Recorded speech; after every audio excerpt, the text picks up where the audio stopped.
a compartir este ratito con ustedes de reflexión y de celebración.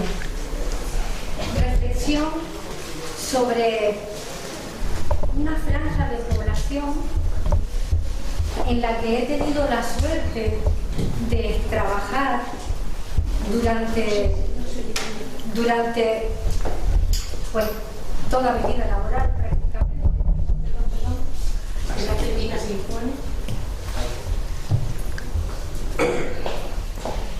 Digo que he tenido la gran suerte de estar al lado de una franja de población en la que nunca dejas de aprender.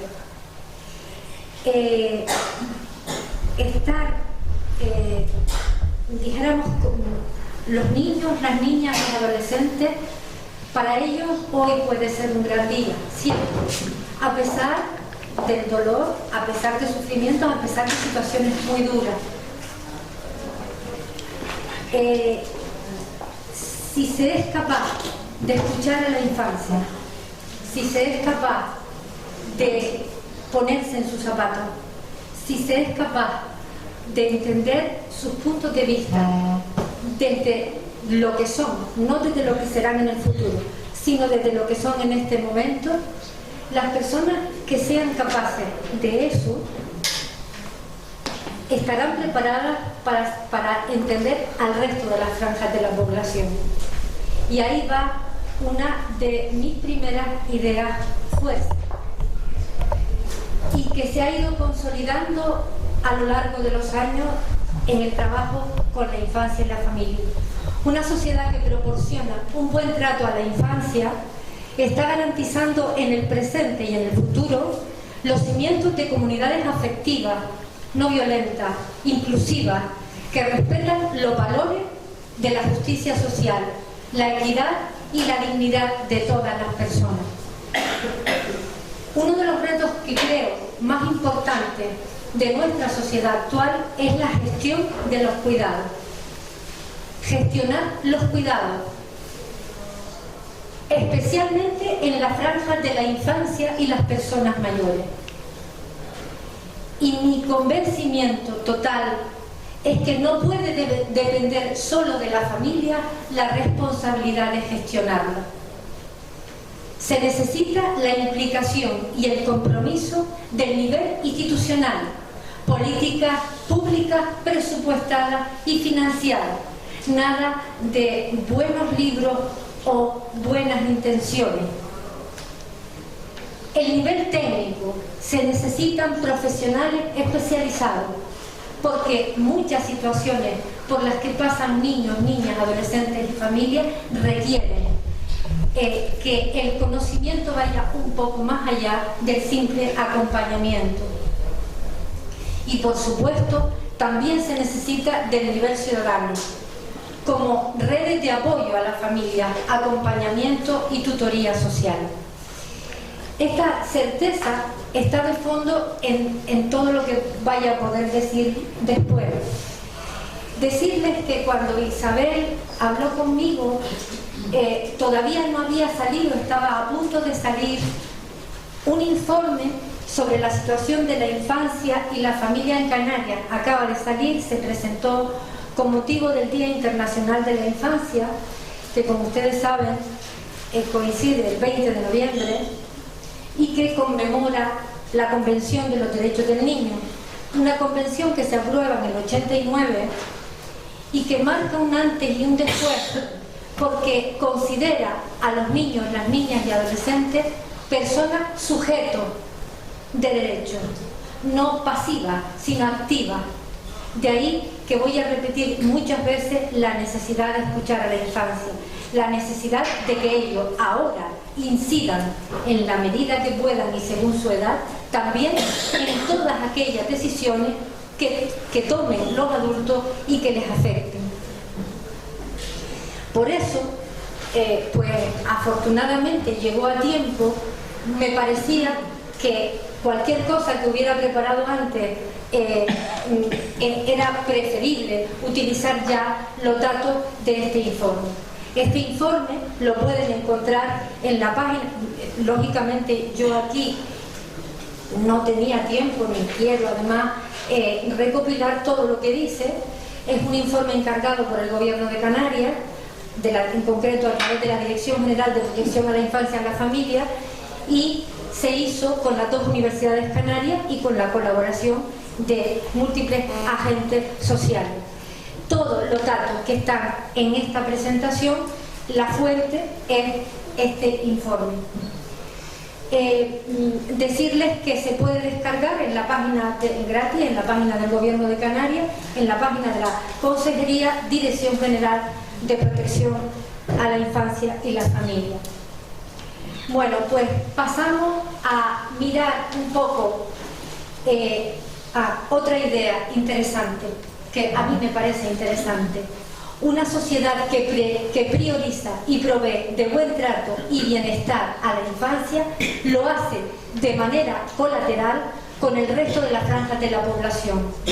Decía un pedagogo italiano al que queremos mucho la gente que trabajamos con infancia, que se llama Francesco Tonucci, que si un niño en una ciudad cualquiera, él es promotor de la ciudad de los niños y ha hecho, sobre todo con el Ayuntamiento de Roma durante mucho tiempo, proyectos muy interesantes, por ejemplo, para que los niños vayan solos al colegio, sin necesidad de que lo acompañen a los adultos, porque no había ningún problema.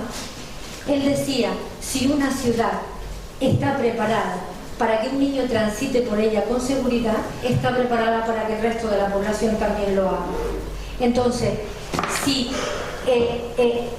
la sociedad prioriza que el buen trato y el bienestar de la infancia lo hace de manera colateral con el resto de las franjas de la población, la seguridad, la protección, el afecto, la cobertura de las necesidades básicas, la accesibilidad a los recursos, la dedicación y atención que se realice a niños, niñas y adolescentes, se expande necesariamente a todos sus entornos. Se podría celebrar así la Navidad con mayúscula, el nacimiento de comunidades que acogen con los brazos abiertos a cada ser humano con el respeto que se merece. Bueno, pues diríamos que para conocer un poco a nuestra infancia, algunos datos. La población infanto-juvenil de Canarias de 0 a 17 años, ahora mismo, los datos del informe, quiero decir, son los del 2016 del Instituto Nacional de Estadística, que se publican a principios de 2017. Entonces, esos son los datos, es la fecha con la que cuenta el informe a lo largo de todo su contenido. La población infanto-juvenil de Canarias es de aproximadamente 359.319 niños. Supone un 17,1% del total de la población del archipiélago, y ese es una franja de población importante. El 81,80% de esta población está concentrada en las islas de Gran Canaria y Tenerife. Las Palmas de Gran Canaria es el municipio con mayor población de 0 a 17 años. Y le sigue Santa Cruz de Tenerife a bastante distancia. Estamos 0,7 puntos por debajo de la media estatal. Decirles que entre 2007 y 2016 se ha dado una pérdida de la población infanto-juvenil. Que esta tendencia decreciente no es igual en todas las islas, Es La Palma y La Gomera la que tienen el mayor número de decrecimiento. Y la que está un poco repuntando es justamente Fuerteventura. Esta tendencia decreciente no es igual y es evidente que se agrava de forma clara en todas ellas a partir de 2010. Este hecho ha producido, según los datos, un estrechamiento en la base de la estructura de la población de las islas y afecta de forma directa la tasa de reposición de la población. Se avecina, por tanto, en Canarias un proceso acelerado de envejecimiento de la población que implica la necesidad imperiosa de políticas públicas que ayuden a equilibrar la pirámide y contemple servicios y recursos necesarios para ello. ¿Cuáles son las causas que plantea el informe por lo que puede pasar esto? pues una de las principales, las condiciones de vida de la mayoría de la población joven y adulta, que afectan a todos los ámbitos de su vida, al ámbito personal, social, económico, laboral, cultural, relacional, y que llevan asociada una baja nupcialidad, un incremento importante en la edad que toman las mujeres para decidir ser madres, una no accesibilidad de los jóvenes al mercado laboral, una precariedad en el empleo, un recorte brutal de derechos sociales y de la conciliación de la vida laboral y familiar, y todo ello limita a las y los jóvenes el desarrollo como personas autónomas, capaces de incorporarse a la sociedad y de establecer nuevos núcleos familiares. Decirles que en muchos de los casos ser mamá o papá conlleva un sacrificio inmenso, porque en algunos de los casos tienen que elegir entre trabajo y ser madre, o trabajo y ser padre. Y ahí, para mí, entra otra de las ideas que se va cimentando en la experiencia, en el contacto con la infancia. Nos encontramos, por tanto, ahora mismo, a mi entender, ante un modelo de sociedad que no favorece ni el nacimiento ni la crianza, ninguna de las dos cosas, que prioriza por encima de todo un ser humano adulto, preferentemente varón, instrumental, que sea productivo, competitivo, consumista, crítico y conformista. Se configura en un sistema socioeconómico que genera vulnerabilidades con rostro de niño, de niña, adolescente y joven, especialmente mujeres. Es la parte que claramente en los datos está teniendo el mayor embate de la exclusión. En el ámbito de la prevención destacan la escasez de recursos y los recortes de los que existían y de los existentes. Recortes que además de lo económico, que es evidente, sobre todo en materia de prevención, destaca en programas de prevención y en recursos humanos. Es decir, personas profesionales que estaban trabajando, por ejemplo, por ponerles un ejemplo en los ayuntamientos, en escuelas de padres y madres, en grupos, en centros y servicios de día para niños y niñas que no estuvieran en la calle porque los padres tienen que ir a trabajar, pero no solo para eso, sino también para trabajar en talleres, en educación en valores, en una serie de cuestiones que hoy están prácticamente, son anécdotas en muchas de las islas.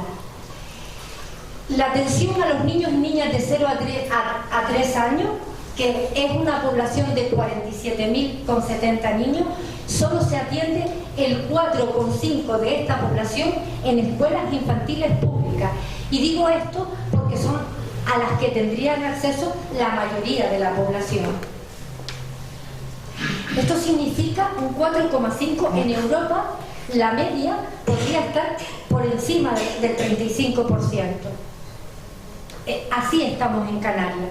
Esa edad en la que existe un gran consenso científico, pero gran consenso en que la promoción del desarrollo en los primeros años de la vida es clave para la salud y el bienestar infantil, y tiene una triple función: estimuladora y potenciadora del desarrollo integral, de la preparación para la consolidación de aprendizaje de las personas en todos los ámbitos de la vida posteriormente, preventiva en cuanto a dificultades que se pudieran detectar para abordarlas desde sus inicios, y compensadora de desigualdad provocadas por entornos sociales y económicos discriminatorios y excluyentes. Es decir, la atención a los niños de 0 a 3 es importantísima. Está súper ya descubierto que si un niño, incluso desde la gestación, sufre maltrato, compromete de manera clara en su cerebro el modelo de relacionarse en el futuro cuando sea una persona adulta, y eso lo estamos viviendo ya. Es decir, es importante el tener en cuenta que la atención de 0 a 3, lo que antes llamábamos guarderías, que no se debe llamar así porque hay una diferencia con escuelas infantiles, es fundamental para todos los niños. Ludoteca y centros de ocio infantil y guardería. La oferta pública en Canarias es muy escasa para dar cobertura a las necesidades de la población y además su distribución está totalmente desequilibrada por territorio.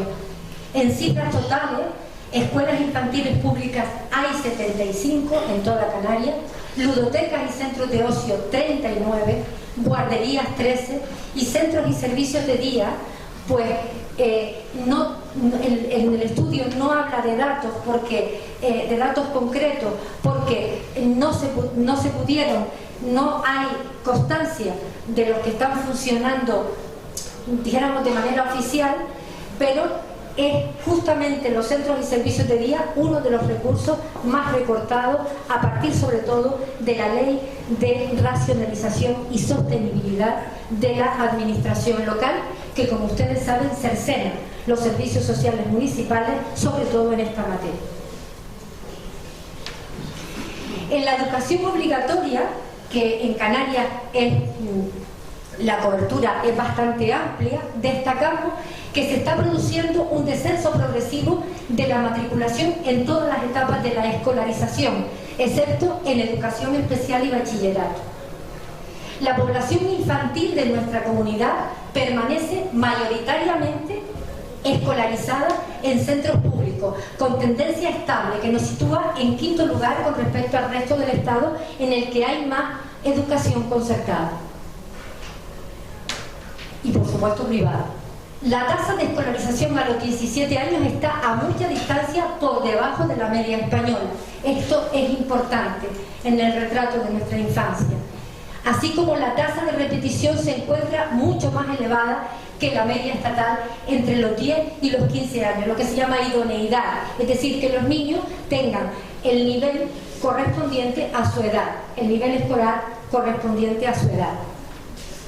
En la formación profesional estamos en la media estatal y somos líderes de matrícula a distancia en ciclos formativos de grado medio, aunque se da un importante desajuste en la oferta y la demanda de las especialidades ofertadas y se queda mucho alumnado sin poder acceder a los estudios deseados. ¿Por qué? Porque hay muchísimo, se conserva, me parece que de memoria, que hay como unos 24 ciclos ofertados y la mayoría pues solo quiere acceder a 10 y ahí se concentra pues gran parte de las solicitudes.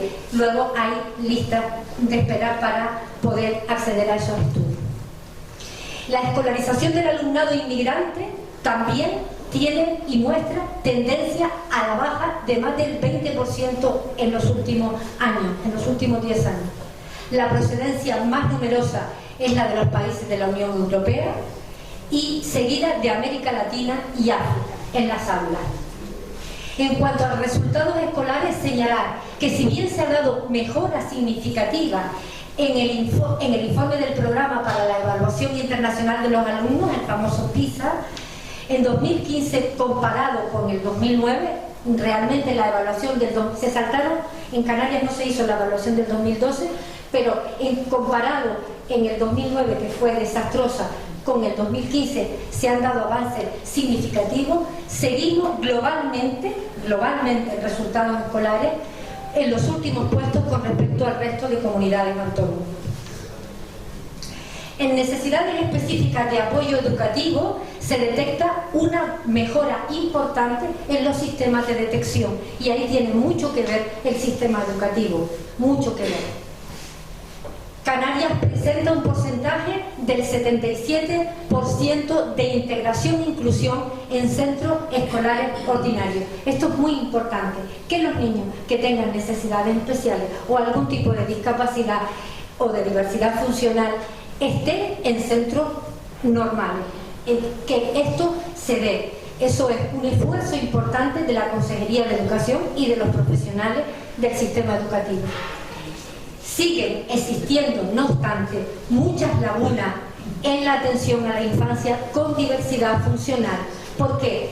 Porque no es solo el que tenga el maestro y el ayudante educativo en el aula, es también todo lo que significa la comprensión de los niños que no son iguales, que no tienen la misma posibilidad de que los demás en el patio, en la vida, en la accesibilidad cuando vamos por la calle, en las aceras, en un montón de cosas. Todavía esta sociedad no es inclusiva en muchos de los aspectos de la vida social y comunitaria. En la atención a niños, niñas y adolescentes transexuales, cada vez más presentes en nuestra sociedad, y en las aulas sigue existiendo la necesidad de un mayor conocimiento y acercamiento a esta realidad para abordarla de forma adecuada. Y prevenir además cualquier tipo de discriminación, porque existe, la discriminación todavía existe mucho en relación con este alumnado. Se valora la existencia de protocolos de actuación tanto en el ámbito educativo como en el sanitario para promover su bienestar físico y psicológico. Es importante que esta franja de población transexual se sienta entendida, se sienta que no son bichos raros, se sienta que en el día a día son iguales exactamente que cualquier otro niño y niña. El papel de los comedores, me parecía importante destacar, hay muchas otras cosas en el estudio, yo les invito a que lo exploren, a que lo miren. El papel de los comedores escolares es muy importante en Canarias, porque garantizan al menos una comida al día. Eso en muchos casos la comida principal de muchos niños y niñas. Ya veremos después por qué, por el índice de pobreza. Compensan desigualdades, contribuyen a la conciliación de la vida familiar y laboral. En la actualidad se presta en el 53,9% de centros públicos de infantil y primaria y lo utiliza el 26,4% de la población infantil matriculada. Se detecta la necesidad de ampliar la cobertura a los centros de la ESO. ¿Por qué? Porque no la tienen en la actualidad y se ve que es importante también en esta franja que deja la primaria y pasa a secundaria. Especialmente lo que resalta el estudio es primero y segundo de la ESO. La gestión mayoritaria de estos comedores es indirecta y aquí hay que decir que es mayoritaria la valoración de las que son directas, es decir, de las cocinas en los centros escolares, que antes era mayoritaria. Se valora también las iniciativas del programa de desayuno saludable y la red de ecocomedores, es decir, de comedores escolares que están optando por la alimentación ecológica, pero todavía es bastante escaso ese tipo de comedores. Y esto tiene que ver con otra cosa que vamos a ver después, que está en relación con el alto índice de obesidad infantil existente en Canarias. Estos comedores escolares, estos ecocomedores, son todavía minoritarios. En cuanto a salud, el retrato de nuestra infancia es que Canarias tiene una de las mayores tasas de sobrepeso infanto-juvenil con características de epidemia. Entre los 14 a 16 se sitúa la edad media para el inicio del consumo de alcohol, tabaco y marihuana, tanto en chicos como en chicas. También es la media de edad de inicio de relaciones sexuales completas. En torno al 15% de adolescentes no usan ningún método anticonceptivo y es en la franja de 17 a 18 donde se observa que se ha dado el embarazo de las chicas. Vamos a ver, durante un tiempo y en algunas zonas, especialmente del barrio de las ciudades más grandes, hubo un repunte de embarazo de adolescentes y incluso se hizo un estudio relacionado con ese tema. Y una de las cuestiones que salía era que para ella el ser madre era una forma de reconocimiento, con 16 años, con 17 años. Eso pues nos tiene que hacer pensar. Ha sido en torno al 19,15% de adolescentes y jóvenes informan, esto también es importantísimo, haber participado en algún episodio de maltrato entre compañeros y compañeras, siendo mayor la incidencia en los chicos. Se utilizan insultos, burlas, acoso a través de mensajes de móvil, email, etc.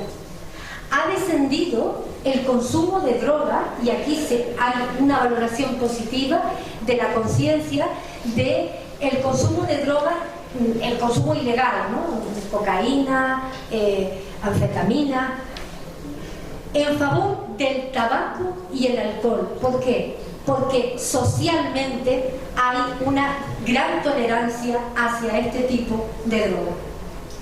Y porque también, dijéramos, es un ámbito, es algo que se consume en los ámbitos familiares de manera normal.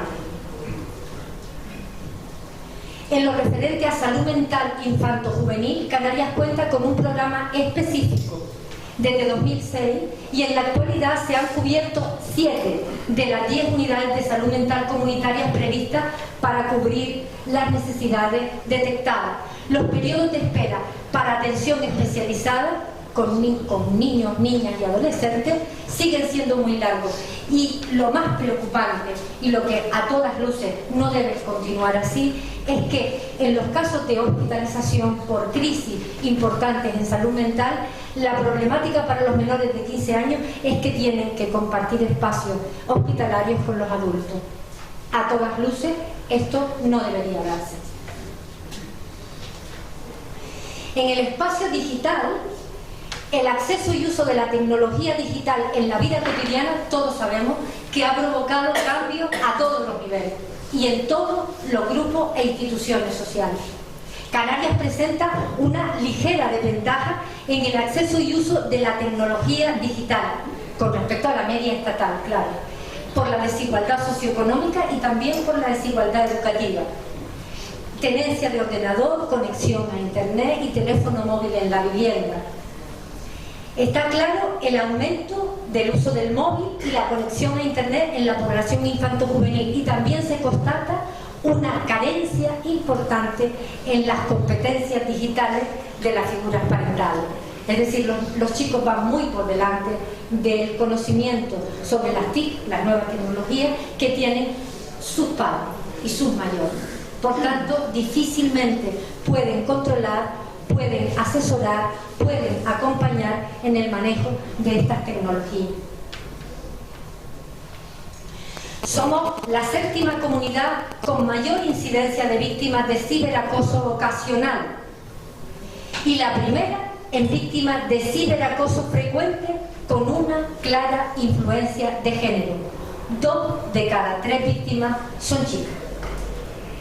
Es importante tener en cuenta la labor preventiva que tienen las instituciones públicas y las familias en la prevención de riesgos que afectan a la población infanto-juvenil con las nuevas tecnologías. Fundamental el papel de la familia, pero claro, para eso también sería fundamental la formación de la familia en esta materia. Comunidad, cultura, deporte, ocio, asociacionismo y participación. Todo esto forma parte, recordándolo, de todo el tema preventivo que una sociedad debe desplegar para acoger a la infancia. En relación con la media estatal, en Canarias existe un déficit y una distribución muy desequilibrada de recursos culturales públicos, bibliotecas, salas de lectura, museos, teatro, además de no estar interiorizado en la población referente adulta, y me estoy refiriendo a sus referentes afectivos, que son los papás y las mamás, el hábito de usar ese tipo de recursos culturales. Los puntos de información juvenil están concentrados en las islas capitalinas, así como la mayoría de las instalaciones deportivas, de las cuales el 51,9% son de titularidad pública, el resto no, y hay que pagar para participar. El 87% de los niños y niñas menores de 15 años pasan muchísimo tiempo diario ante las pantallas y es la actividad principal que ocupa el tiempo de ocio. Esto trae consecuencias, claramente. Pero es lo que decíamos antes, es decir, para que el referente sea el espejo y los niños puedan interiorizar esos aprendizajes de un consumo de tiempo de ocio adecuado, pues tienen que tenerlo también los adultos. Se constata que entre el 42 y el 53% de los niños entre 7 y 15 años no dedican nunca tiempo a la lectura en tiempo de ocio y que a mayor edad menos tiempo dedicado a leer un libro. Quiero decir una cosa en relación con esto, y eso en la Dirección General lo discutimos muchísimo.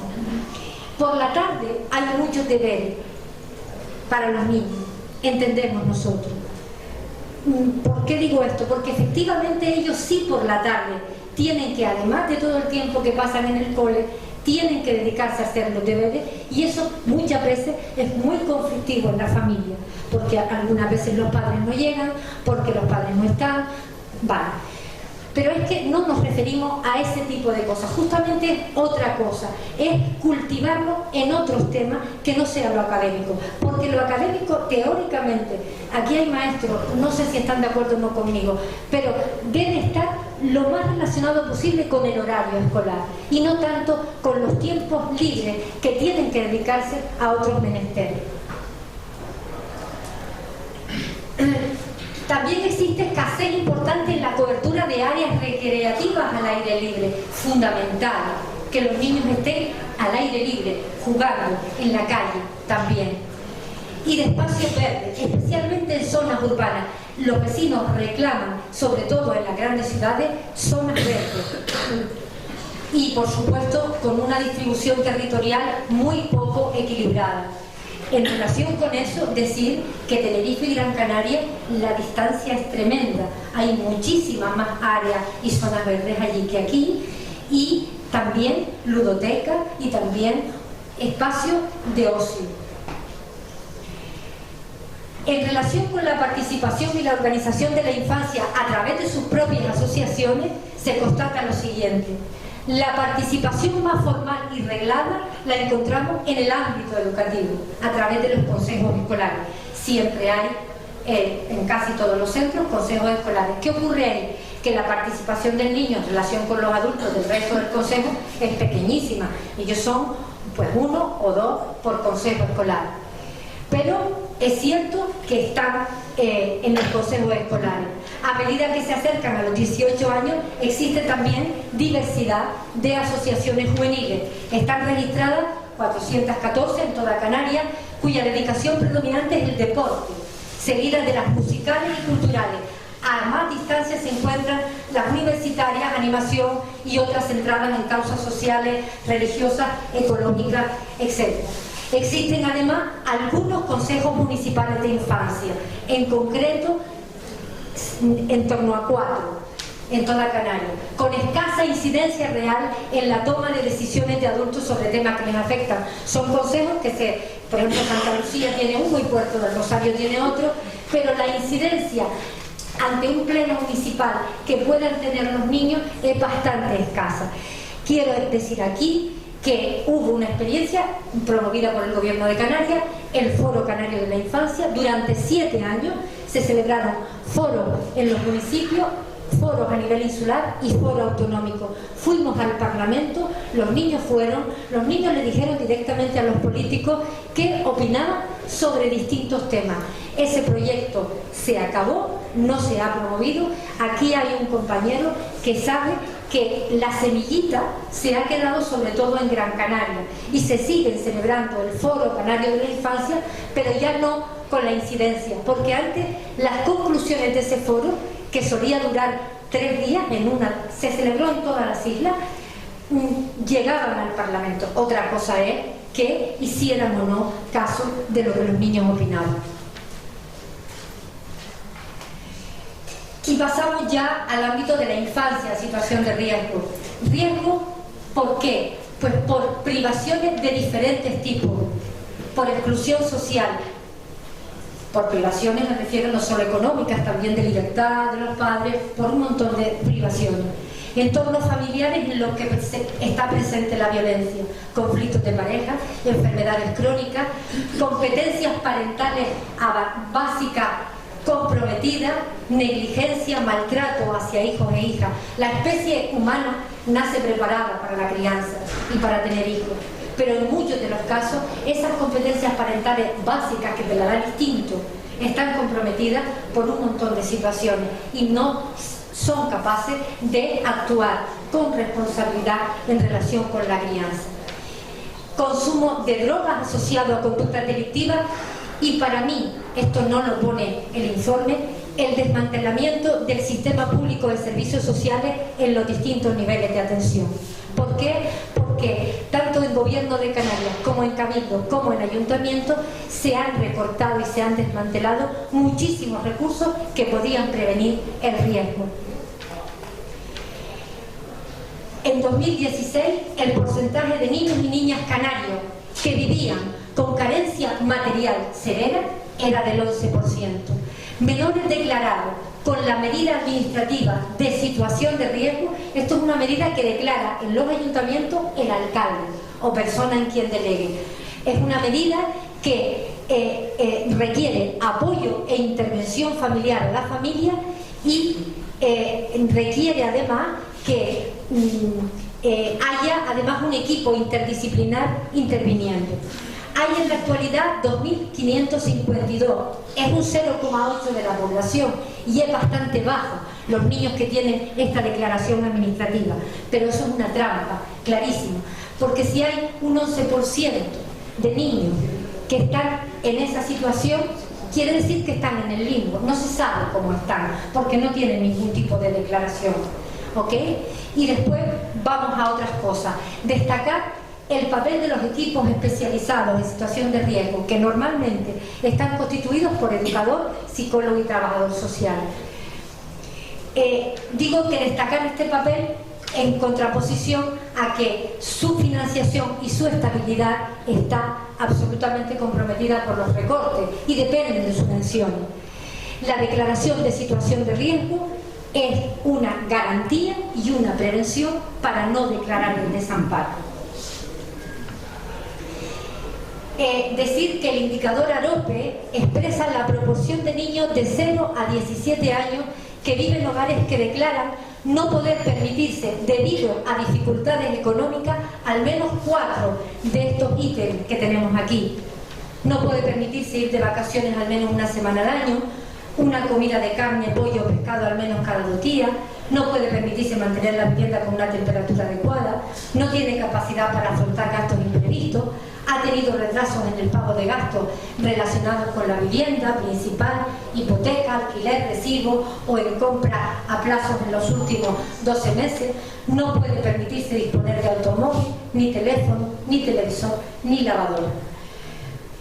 Decir que en Canarias, aquí faltó una diapositiva, en Canarias, siguiendo la media, siguiendo este índice AROPE, el 41% de la infancia está en riesgo de exclusión social. Y siguiendo el umbral del resto del Estado estaría el 49%. Eso significa casi el 50% de la población. Por eso decía que el que estén 2.000 niños, 2.000 y pico niños declarados en riesgo, evidentemente es una alarma, porque no sabemos lo que está pasando en esos hogares donde hay tantísima privación.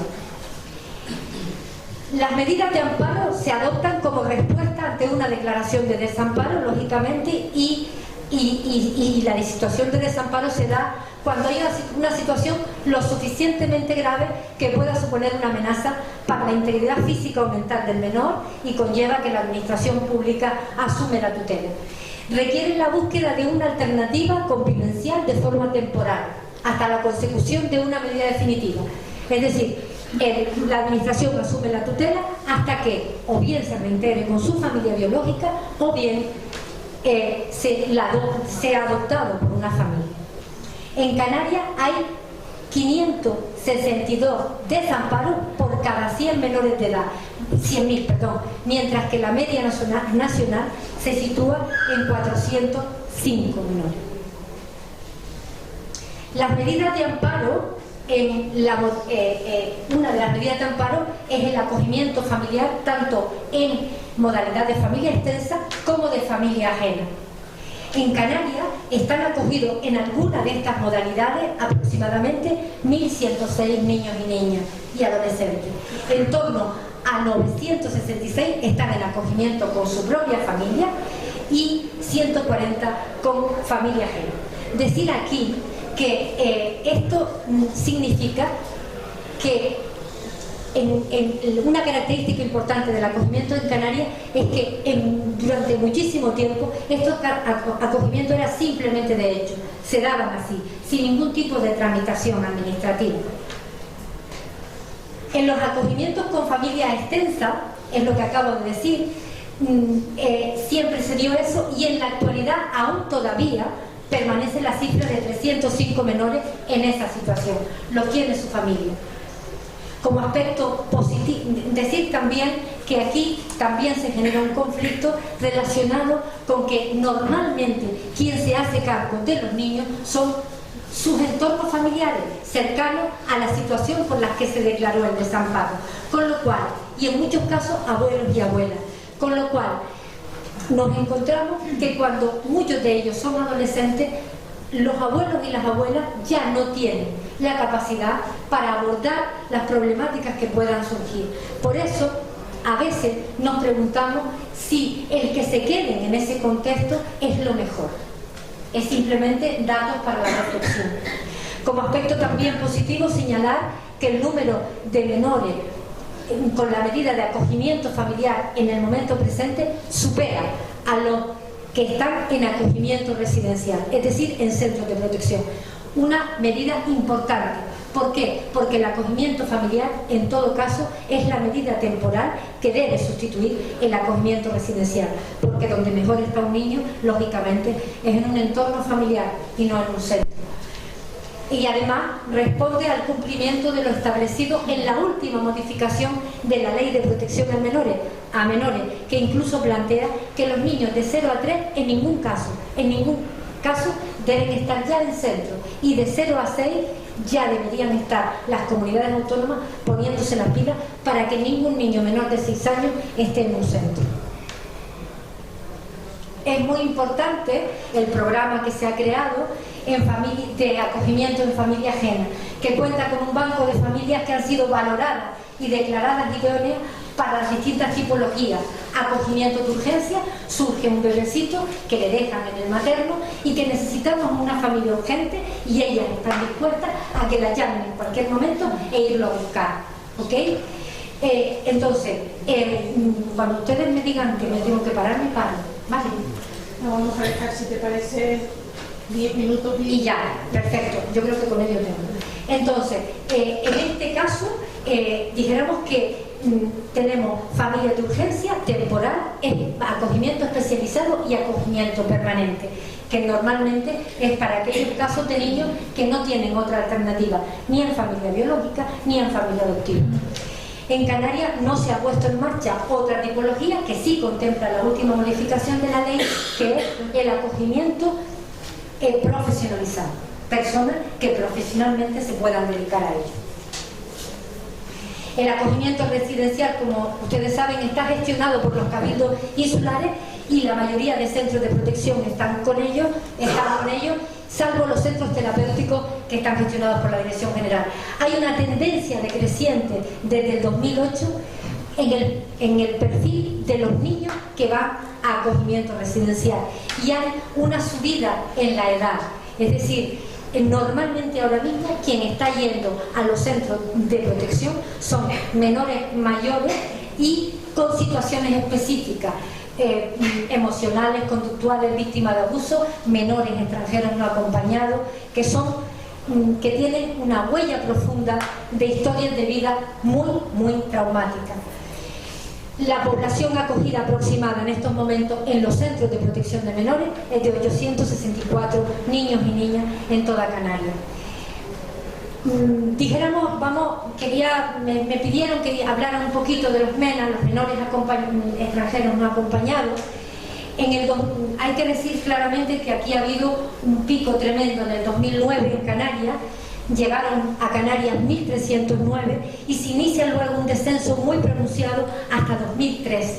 En 2013 en el que se estabilizó con menos de 100 menores de edad.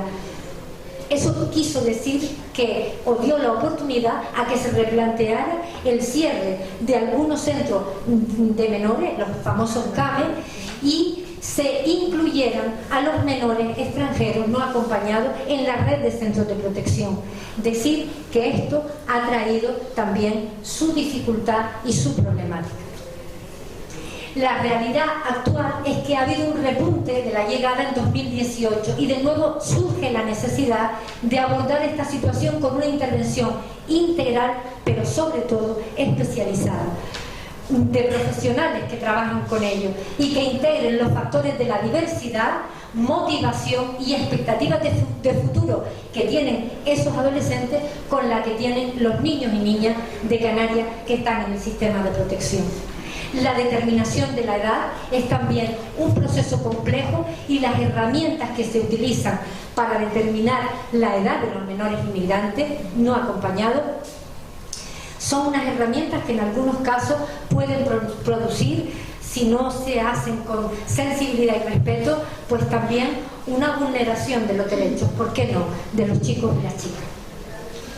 En cuanto a la adopción, decir que es la medida alternativa cuando se desestima la familia biológica, que entre 2011 y 2016 fueron adoptados 518 menores de edad en Canarias, que los datos muestran un importante descenso en relación con periodos anteriores, debido fundamentalmente a la caída de las adopciones internacionales. Ustedes saben que esto hubo un boom de la adopción internacional. Si me preguntan a mí, yo digo que estoy bastante en contra de ella. Yo entiendo que cada país, dijéramos que eso es un fracaso de los sistemas de protección de los países de origen y que los niños deben estar en su tierra y en su entorno y que es ahí donde hay que potenciar que se queden, porque además en la adopción internacional ha habido mucha picaresca, ha habido negocio, ha habido de todo y se ha utilizado a los niños para todo ello. De todas maneras, ahora mismo hay muchos países que han cerrado y los que tienen abiertos, los niños que vienen de esos países son niños mayores y con muchas características especiales, es decir, con enfermedades, con lo cual dijéramos que se produjo un aumento importante de las solicitudes porque era mucho más rápido que la de la adopción nacional y ahora las cuestiones se están invirtiendo. Ahora, en la actualidad, se constata que hay un aumento de las adopciones nacionales y además se favorece desde la administración eso. Los datos reflejan que existen en la comunidad canaria en torno a 400 solicitantes de adopción nacional que están a la espera de una asignación, mientras que 256 familias están a la espera de adopción internacional. El principal elemento en la adopción de reflexión, porque mucha gente pregunta, ¿y por qué si hay tantos niños y hay tantas familias esperando no hay más adopciones rápidamente, no se acortan los plazos?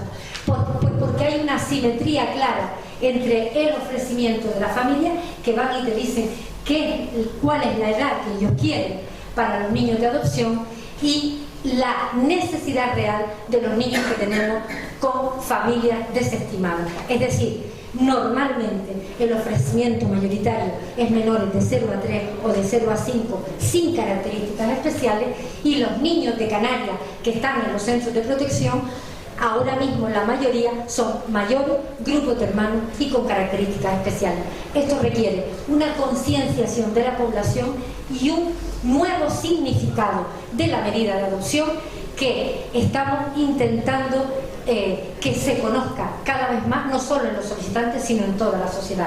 La maternidad biológica y la adoptiva no son iguales y hay que entender claramente lo que significa la adopción. La adopción no es un niño para una familia, es una familia, un entorno familiar para un niño que lo necesita, tenga las condiciones que tenga. Por tanto, se ha dado ese cambio y las familias solicitantes tienen que conocer ese nuevo significado ya a través de una formación previa obligatoria. En el sistema de medidas judiciales, menores infractores, justicia juvenil, el sistema de Canarias tiene una estructura compleja en términos competenciales y administrativos, porque está IDEO, que es un instituto público, está la administración, la dirección general, y están entidades de la iniciativa social, ONG. Eso está dificultando, según el estudio, la coordinación de los servicios que se prestan a los menores. Este sistema mixto, por decirlo de alguna manera. El perfil de las y los menores infractores es similar en Canarias al de otras comunidades autónomas, y la comisión de delito es lo que predomina, la comisión de delitos de lesiones y hurto. Ocupamos el sexto lugar en el conjunto del Estado en cuanto a volumen de delitos, según el último informe del 17 de la Fiscalía. Los delitos cometidos por menores de 14 años, que es el límite para la imposición de esta medida, por abajo no se imponen medidas judiciales, se han incrementado significativamente, así como los delitos de violencia de género en todas las edades, imitando así, desgraciadamente, el patrón de los adultos. Siempre está presente el debate en medidas judiciales, me parece que es el mío, siempre está presente el debate entre qué debe priorizar la atención a los niños de medidas judiciales, si el enfoque educativo o el enfoque punitivo. Por supuesto que el enfoque educativo. El punitivo, es decir, el que se plantea desde la instancia judicial, que la plantea el juez, tiene que ser así, porque han cometido una actividad susceptible de ser, de ponerle algún tipo de reparo, pero el eje fundamental del trabajo con menores infractores debe ser el eje educativo. El número de menores en estos momentos de expedientes de ejecución de medidas judiciales es ese que están viendo ahí, entre 14 y 18 años, 1.118, correspondiendo 705 a Las Palmas y 413 a Santa Cruz de Tenerife. Entonces, decimos, ante todo esto que hemos visto, ¿qué sería interesante? Pues líneas de actuación y propuestas, desarrollar políticas sociales que garanticen los derechos de la población y promuevan la parentalidad positiva en todos los niveles de la administración. Los principios de universalidad, gratuidad y oferta territorial equilibrada, carácter público, respecto a la diversidad, carácter inclusivo y progresivo, enfoque preventivo y evolutivo, enfoque participativo, transparencia en la gestión de los servicios de infancia y familia, consolidar un modelo de servicios sociales del siglo XXI en coherencia con la nueva ley de servicios sociales que actualmente está en fase de debate parlamentario y es muy importante.